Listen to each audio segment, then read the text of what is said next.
जैसे ही नंद बाबा जी के यहाँ बधाई गाना, अच्छा 3 प्रकार से बधाई दे जाती है, बधाई ली जाती है और बधाई गाई जाती है। जैसे ही ये उत्सव आरंभ हुआ,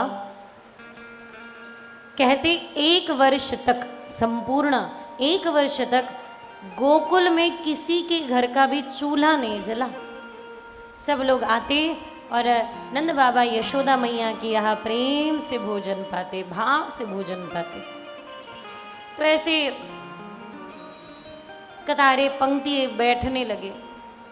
तो मज़े की बात ऐसे हुई कि एक विप्र अपने बालक को साथ ले आए थे, और आपको तो पता है ब्राह्मणम मधुरम प्रियम, तो साथ पाने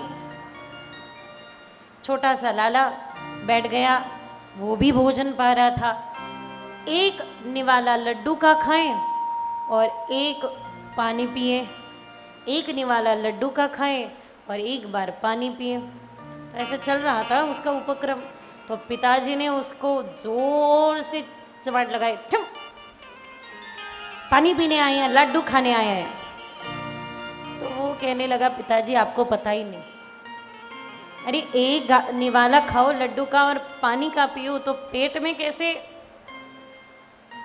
आप लड्डू ज़्यादा खा पाओगे। अच्छा, फिर से एक बार थप्पड़ लगाए।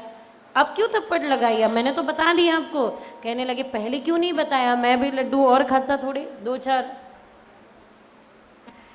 हंसी की बात।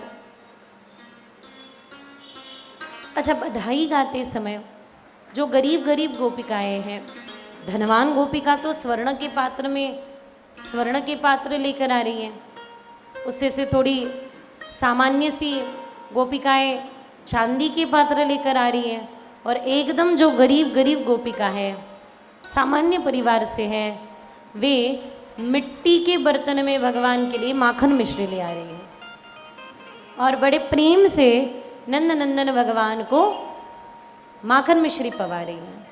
कोई ठाकुर जी को देखे तो कहे, मैया सत्य सत्य कहूँ, आज तक बहुत लाला देखे पर तेरे लाला जैसा लाला आज तक नहीं देखा। मैया इतने लालाओं को हमने देखा है पर तेरा लाला अद्भुत है। नेत्र बंद करो तो भीतर भी वही, नेत्र खोलो तो बाहर भी वही, हर स्थान पर केवल और केवल वही वही दिखाई देते हैं। अच्छा, यशोदा मैया कहने लगी, क्यूरी नज़र लगाओगी क्या? तो कोई प्रभु को नहला रहा है। माझी आजी फार सुंदर गायची, देवाची न्हाणी, न्हाणी न्हाणी निर्मळा ते न्हाणी, कृष्ण रंगी हरपली वाणी रे, न्हाणी न्हाणी निर्मळा ते न्हाणी, कृष्ण रंगी हरपली वाणी रे, नाणी नाणी निर्मला ते नाणी। क्योंकि हमारी ये वाणी तो उनकी ही हो गई। ऐसे कोई नहला रहा है, कोई श्याम सुंदर नंद नंदन को सुंदर सुंदर वस्त्र पहना रहा है, कोई काजल का टीका लगा रहा है, कोई भगवान को सुंदर से सुंदर आभूषण पहना रहा है। और नंद नंदन जब पलने में खेल रहे हैं, थोड़ी देर के लिए सोचिए, हम अपने आप को आईने में देखते हो तो खुद को कितना सुंदर कहते हो ना। हम अपने आप को खुद को इतना सुंदर कहते हैं, तो वे सुंदरम किमपि सुंदरम, जब साक्षात भगवान बालकृष्ण बालक रूप में आए होंगे तो कैसा स्वरूप होगा। सब दर्शन करने के लिए ललायित है, और जो भी आती है उनकी अवस्था क्या हो जाती है, लाला देखन में गई हो गई लाल ही लाल। जो कोई लाला देखे आए वो स्वयं लाला में हो जाए।